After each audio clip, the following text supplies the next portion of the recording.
absentee ballot portal. This is how we already have so many returned ballots from our military and overseas voters. And tomorrow, Tuesday, county boards of elections will begin sending absentee ballots to all voters who have requested them so far for this election. That means county boards will place tens of thousands of absentee ballots in the mail to voters over the next couple of days. As of this morning, county boards have received more than 207,600 absentee ballot requests for this election. This includes more than 19,000 requests from military and overseas voters. At this point in 2020, nearly 252,000 ballots had been returned. With 43 days remaining until Election Day in 2020, of course, voting started earlier in 2020 because there were no delays due to ballot reprinting, and the COVID pandemic led to many more people voting by mail. With 43 days remaining until the 2022 general election, more than 6,900 ballots had been cast in the midterm election. That again is because absentee voting started earlier that year. By the way, in case you weren't aware, the state board publishes 2 absentee statistic reports each day. You can find them in the results and data section of the state board's website, ncsbe.gov. State board staff has put links to that data in the chat. You can also find statistics on absentee ballots requested and absentee ballots cast on our homepage, ncsbe.gov. If you have any questions about absentee data, please contact Patrick Gannon, our Public Information Director. For voters, there is still plenty of time to request an absentee ballot for this election.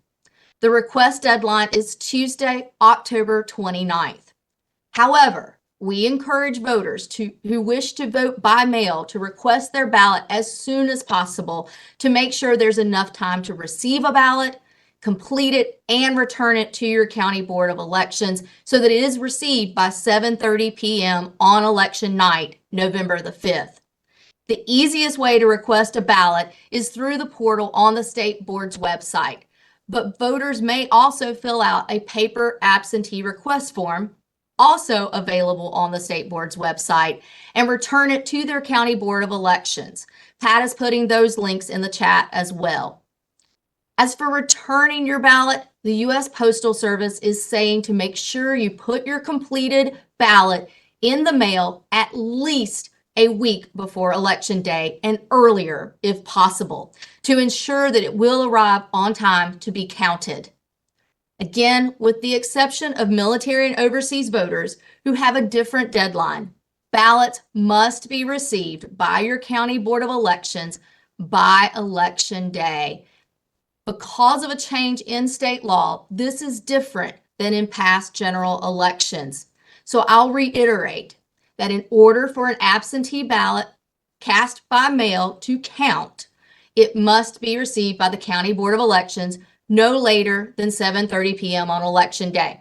Again, an absentee ballot must be received by the county board of elections 7:30 p.m. election day in order to count. And remember, in addition to returning the absentee ballot through the mail, voters or their near relative may hand deliver their absentee ballot to an early voting site during the in-person early voting period or to their county board of elections office now through election day.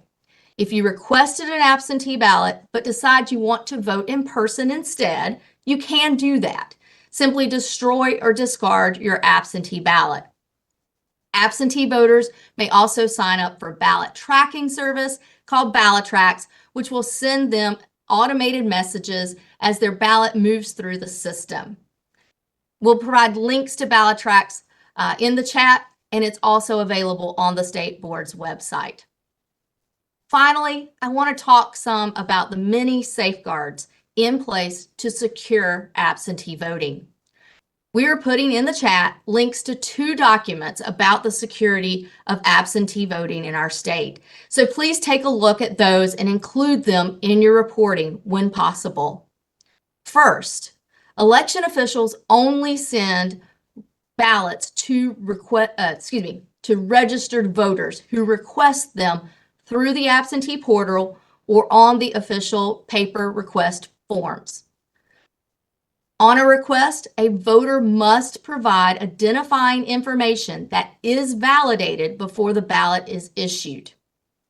Second, voters must vote their ballot in the presence of 2 witnesses or a notary public, and these individuals must sign the ballot envelope.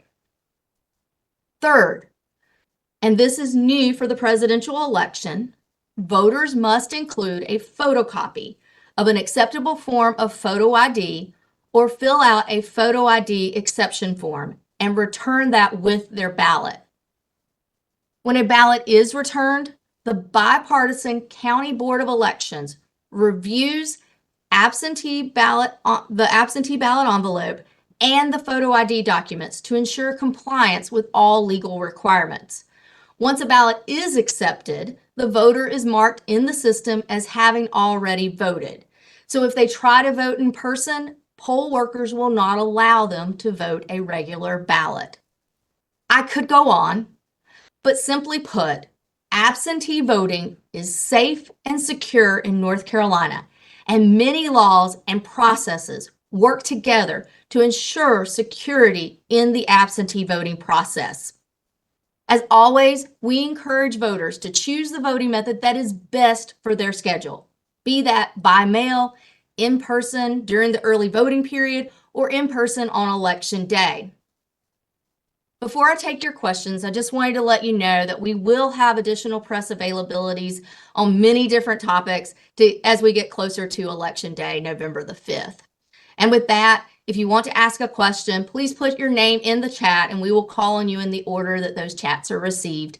And I'll rely on Pat to do that and turn this over to him now. Thank you, Karen. Again, as Karen mentioned, please put your name in the chat. I see a few in here already, but please put your name in the chat if you have a question. We're going to start with Akila Davis from, I'm not sure which media outlet, but go ahead. You should be able to unmute and ask a question.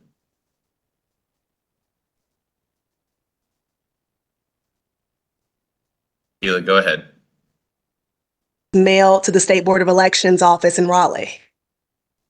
Could you Akila, repeat that? It sounded like part of your question was cut off. We weren't able to hear you initially.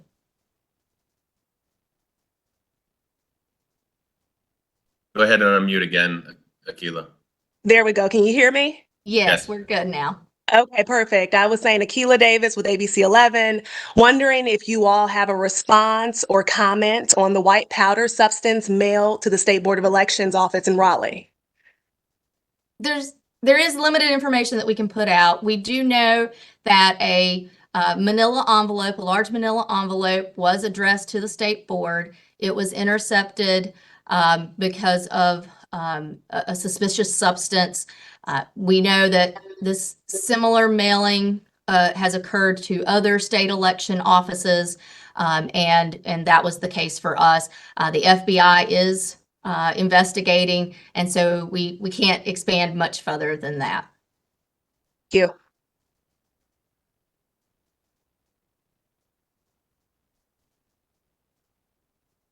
All right. I think Gary Robertson is next. Taking me a second to get your name. Go ahead, Gary. Whoops. Go ahead, Gary. You should be able to unmute. Hello, can you hear me? Yes, loud and clear, Gary.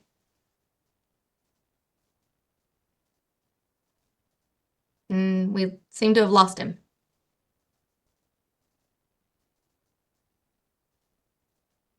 Gary, try again.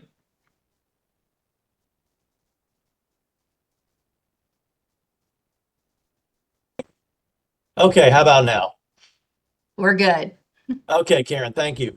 Just given the fact that there was a roughly 2-week delay for these ballots to go out, is there any concern that being behind like this, does it mean it's going to be a little harder to catch up, or do you feel like you have enough of a runway, so to speak, so that you won't get too far behind in terms of getting these absentee ballots distributed? That is a great question, and I really cannot sing the praises enough for the state board staff and for the county boards of elections who have worked extra hours through the weekends, late into the night, to make sure that we could reach the federal deadline to get out military and overseas voters their ballots, and to very closely get those out to the other North Carolinians who have requested absentee ballots. What this means in our processes is that things are compressed. And so, having been a county elections director, I well understand what they are facing right now. They had hoped to already be further along in getting the rush of absentee ballots out the door, and they have planned out their trainings, their logic and accuracy testing for the voting equipment, their other work that they need to be doing right now in preparation for early voting, even and election day. And they'll still get the work done, but it just means that the hours may be longer, the days. We may be working more weekends to make sure that all of this happens. But the commitment's there. We see election officials show that commitment no matter the circumstances. We had to put forth that extra effort in 2020 to see that all voters were able to cast their ballots through a pandemic. And, this time around, it was a delay in voting. But we're going to make sure that everyone is able to cast their ballot, whether they choose to do so by mail during the in-person early voting period or on election day. Thank you.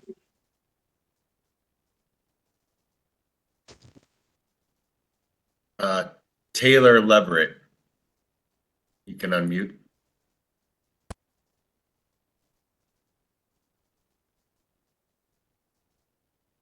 Yes, I can hear you, Taylor. Okay, perfect. I wanted to ask a question about the trends over the past years. Have you seen more voters lean more toward absentee ballots in our state? What are the trends looking like?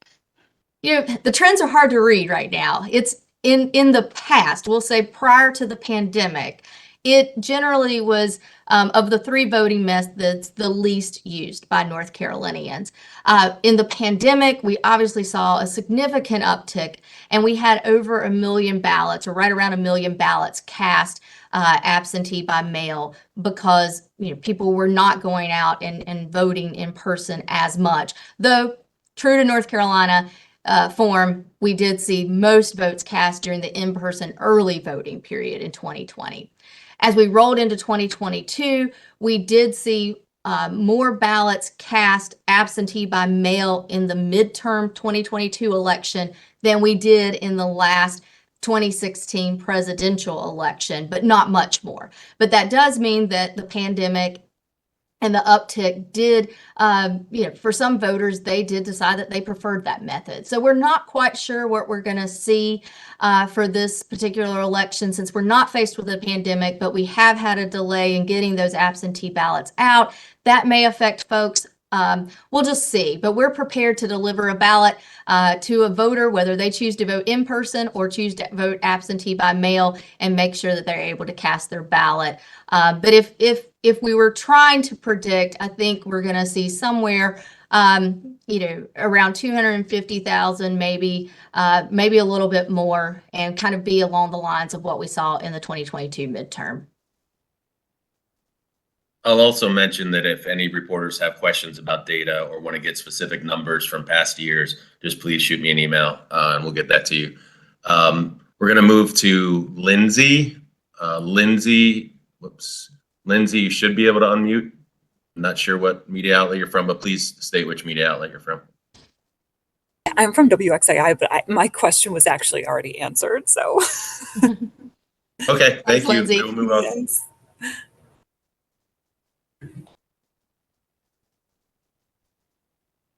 Deanna from CBS 17, you should be able to unmute. Deanna, try again. Deanna from CBS 17. Everybody hear me? Yes, loud and clear. Thank you. Thank you. So we know that there was a big cost associated with reprinting the ballots. Can you go over that, and if you do have the final number of what that cost was? I don't have the final number available for me right now, but to your question, yes, we had already printed a significant number of ballots, not just for absentee by mail, but all the ballots for many counties had already been printed to a large extent as we were approaching the state law of September 6th. And we were printing ballots because our state law says that September 6th is when we send out absentee by mail ballots to military and overseas voters and all voters who have made a request in North Carolina. With the court's decision, we had to alter course. There was a decision that we would also destroy those ballots that had already been printed, and we would start again. And so the counties are bearing the cost of new ballots to be printed, and that's going to vary between the counties and where they were in receiving those ballots in time for the September 6th deadline that we had in place. So the cost is going to vary, and we have to meet the new deadlines, the federal deadline, 45 days out from the election, and to have the other voters receive their ballots very closely to that date, that being tomorrow. We have really focused in on getting as many of the absentee by mail ballots printed, and printing is underway to get all other ballots delivered in time for the counties to be doing their logic and accuracy testing, packaging everything up for the early voting sites, and packaging things up, of course, for the election day polling sites as well. Thanks, Karen. I will also mention, because I see a lot of questions in the chat, we are recording this. We will provide a recording after this press availability, as well as Karen's prepared remarks. I'll probably send that out as a press release because we do have a lot of questions about that. And let's move to Michael from Cardinal and Pine. Michael, you should be able to unmute. Yeah, can you hear me okay? Yes. Excellent. So you talked about the safeguards to make sure that the ballots that come in from absentee are valid and only registered voters. But can you also talk about some of the safeguards for people who may be worried about the integrity of the certification process, especially in light of Georgia? I know it's a completely different state with completely different circumstances, but can you talk about the safeguards in place to make sure that nothing can disrupt the certification process? Yes. Other states do have different processes. In North Carolina, by law, we have a 10-day certification period. Canvas period is the other term that we use. And during that time, election night results are reported. Those are unofficial. They include absentee by mail, early voting period results, and election day results. But in the 10-day period, the county boards are going to process voter history, input into our system the individuals who checked in to vote. They're going to compare that to the number of ballots cast, meaning ballots put into the tabulator. Sometimes there's a difference because someone may check in to vote and choose not to cast a ballot. The numbers are usually very, very small on that. But they also are processing provisional ballots, doing the research to determine why, when someone presented themselves to vote, they were not in our poll book. It may be that they had registered to vote at DMV, but that had not processed over to our system, and therefore they may very well be an eligible voter whose provisional ballot can be accepted and cast. We also can receive ballots from military and overseas citizens until the day before we have our certification meeting.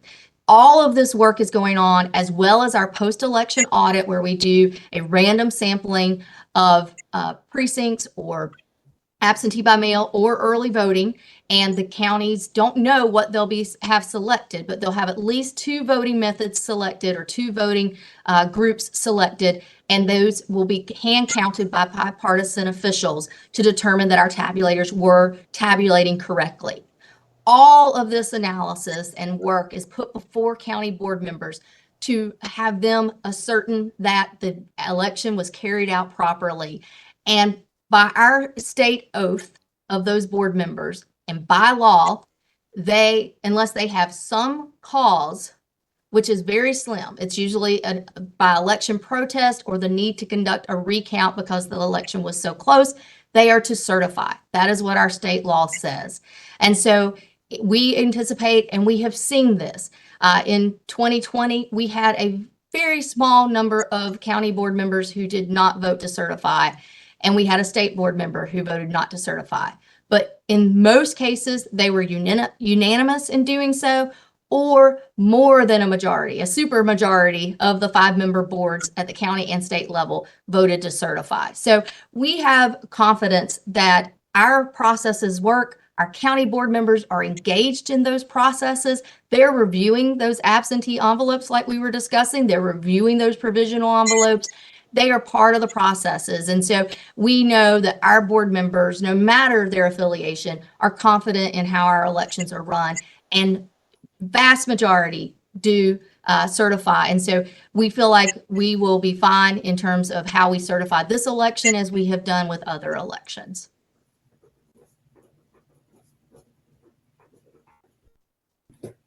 All right, next is Sarah Michaels from Carolina Public Press. Sarah, you should be able to unmute.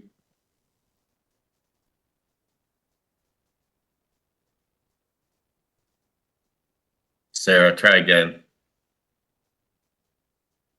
Sarah, are you there? Can you hear me? Yes, Sarah. Okay, yeah, good morning. So earlier this month, a group of election officials sent a letter to Postmaster DeJoy sharing concerns about USPS's performance ahead of the election.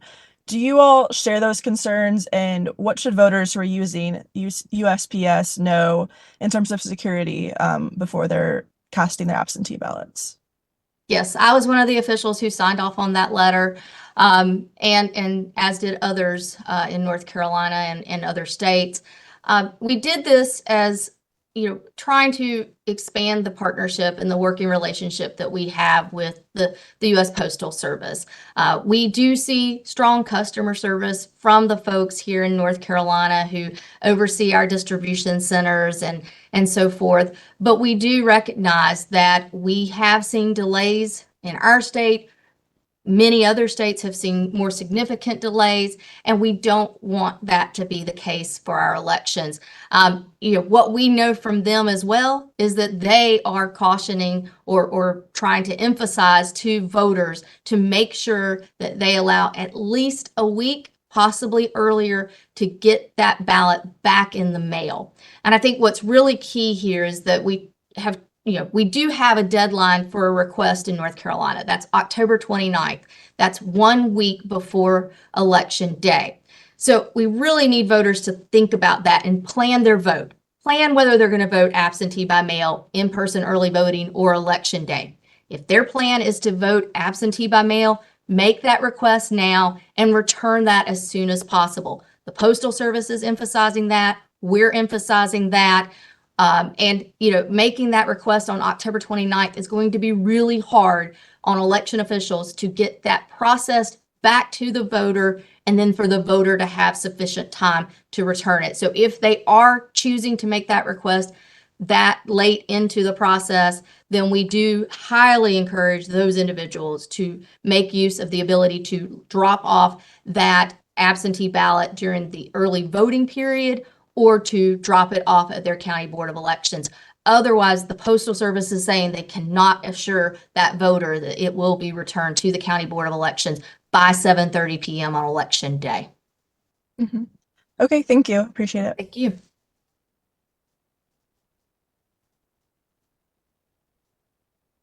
Taylor Thompson from WLLS. You should be able to unmute.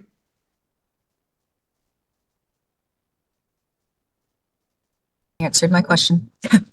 Good deal.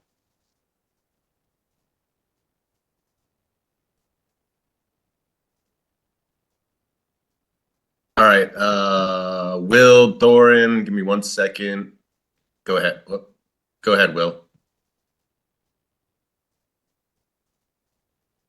Bring it back to the questions about the suspicious packages. Karen, I know that you said you couldn't answer a ton about that because of the FBI investigation, but just for clarity, was it one package or multiple packages, and has anything been sent to any county boards? Yeah, it was one singular large manila envelope. So I don't, it wasn't very thick. from my understanding. So just one large manila envelope that was intercepted that was addressed to the State Board of Elections. And my understanding is that there have not been similar packages sent or received by the county boards of elections. And what I do know about the circumstances, similar large manila envelopes have been sent to numerous other state election offices and not to county offices at this point in other states even. And Will, I think you have it already, but I did put our statement in the chat for anybody who has not really received that and would like to use that. All other questions should go to the FBI. However, Rusty Jacobs, I believe, is the last person. But if you have a question and have not been called on yet, please put your name in the chat. I apologize if I missed anybody. So if I did, please put your name in the chat again, and we'll be sure to call on you. Rusty, you should be able to unmute. Rusty, you there?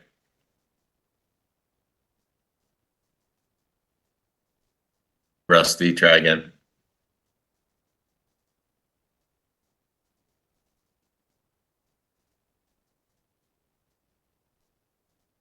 Rusty, are you there? Hello, can you? Yes, we're good, Rusty. Well, nope, we lost him. He was there. Try again, Rusty. Okay, hopefully you can hear me. We are good. Thank you. Okay, just Will, great questions, Will Dorn. He got those. Those are the ones I was going to ask, but I will add this and ask you, Karen, if you think, or it, do you think elected officials and other people in positions of responsibility who talk about or who call into question the legitimacy of elections bear any responsibility for the kinds of things we're seeing with the suspicious packages? Is there a message in what's happening right now for, again, people who have a platform who use that to talk about, to call into question the integrity of elections? That's a great question, Rusty. You know, a lot of folks question whether this is intimidating to us. And while, you know, it's certainly not a pleasant work environment, we are taking precautions for these sorts of situations because at the end of the day, the core, we are not going to be intimidated by this. We're going to do the core work, the very compass that drives us, and that is to ensure that every eligible voter is able to cast their ballot. And so what that means is that whether it's to wear protective gloves so that we can handle the mail differently, whether it means that we have, you know, barriers to where the public can still see what's happening in the election office, but we can have some protections for our election officials, you know, putting things like that for physical security purposes in place. We're going to do that because at the end of the day, these are dedicated folks. We take oaths to do this work, and we are committed to doing this work. So, you know, what we really need people to remember is the people they're trying to scare, the people they're trying to intimidate, the people they're trying to interfere with their professional day-to-day jobs and the work that they do, is that, you know, they are, you know, they're trying to intimidate their former high school teacher, or they are trying to make the work difficult for the same person that shops at the grocery store right beside of them. They are trying to make life hard so that their neighbor cannot cast their ballot. And we're going to get the work done because that's what we do. And that's what we will do to ensure that every eligible voter in North Carolina is able to cast their ballot, whether they do so by mail or in person for this election.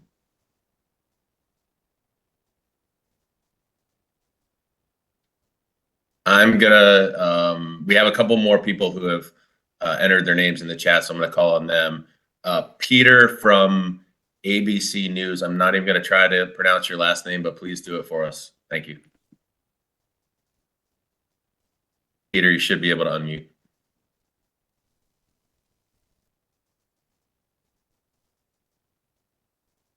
The line of some of the past questions about those suspicious mailings.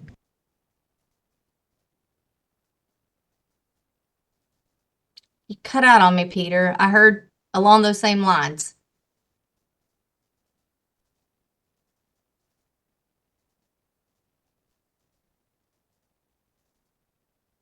Looks like he's left the meeting altogether. I'm not sure what happened there. But we have a couple more questions and maybe he'll rejoin us. Oh no, there he is. Peter, can you try to unmute again? I don't know, we lost you there for a second. Peter should be able to unmute.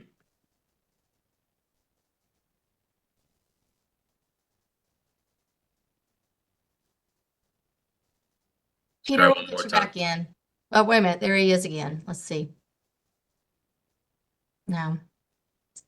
He's going in and out. Peter, let me try one more time. Go ahead and try to unmute.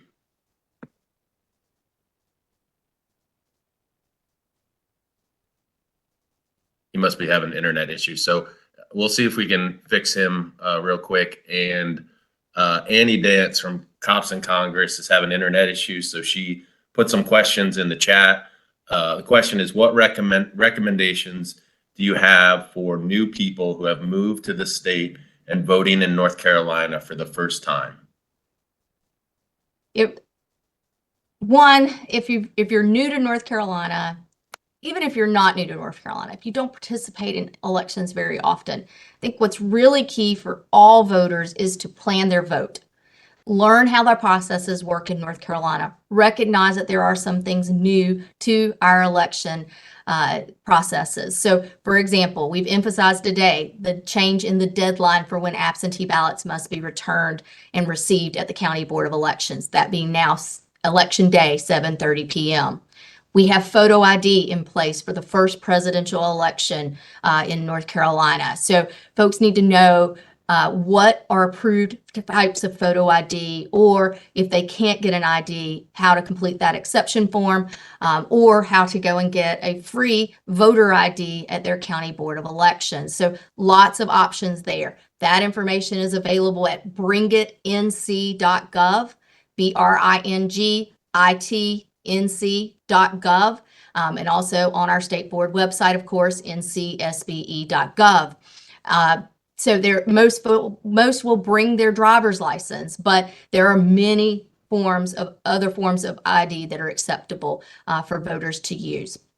So, they also need to know, are they registered to vote, and is their registration information up to date? So check out the voter search tool on our state board website to make sure that your information is correct. This is where you can get a sample ballot and be familiar with the ballot before you mark it and be able to research those candidates so that it's a smoother process, a shorter process for the voter when they go in to vote. They can also learn information about where their precinct polling location is, because in North Carolina, you must vote at your assigned precinct polling location on Election Day. But if you're choosing to vote in person early voting, that's a 17-day period. There are many sites in most counties, and so they can go to any one of those sites. It's not specific to where they reside in the county. And so that may be a better method for them, depending on their schedule and so forth. But they're going to want to know where those sites are in their counties and what days those counties are open in that 17-day period, and the hours and so forth. And they can find that on our website as well. So, again, if it's a new voter or a returning voter, long-time voter, all voters need to plan their vote and research the information to make sure that they're current in what is happening in North Carolina. And all of that is available on ncsbe.gov. All right, Peter from ABC News put his question in the chat. He said, I wanted to ask about security precautions that you all are recommending statewide in response to the increased threat environment that election officials are facing. Our federal, state, and local partners have been wonderful in helping us to prepare. We work very closely, in particular, with North Carolina Emergency Management and our local emergency management officials, law enforcement, the Homeland Security officers, the FBI, DOJ, so many to help us understand how to navigate these waters that are not familiar to us. Our job is to conduct elections. And so we rely on those partners to help us understand how to create a safe environment for the voters and a safe environment for our election officials. And so, much of that has meant, how to have good mail handling practices, wearing gloves, how to isolate whenever we're dealing with the mail so that if there were something, we're not having an issue in other areas of the office. It's things like de-escalation techniques, and if someone is hostile towards an election official, it's physical security measures, and we've had assessments. And so each office is different, each circumstance could be different, but what is effective for those locations? And so we've really relied on those partners who have extensive experience in these areas to help us know how to do that part of what's now our day-to-day work.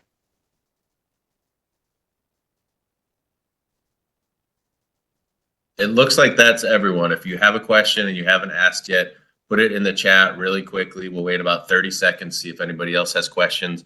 And if not, I will be sending out Karen's prepared remarks as well as a link to this recording as soon as it downloads. I'll send that out as a press release.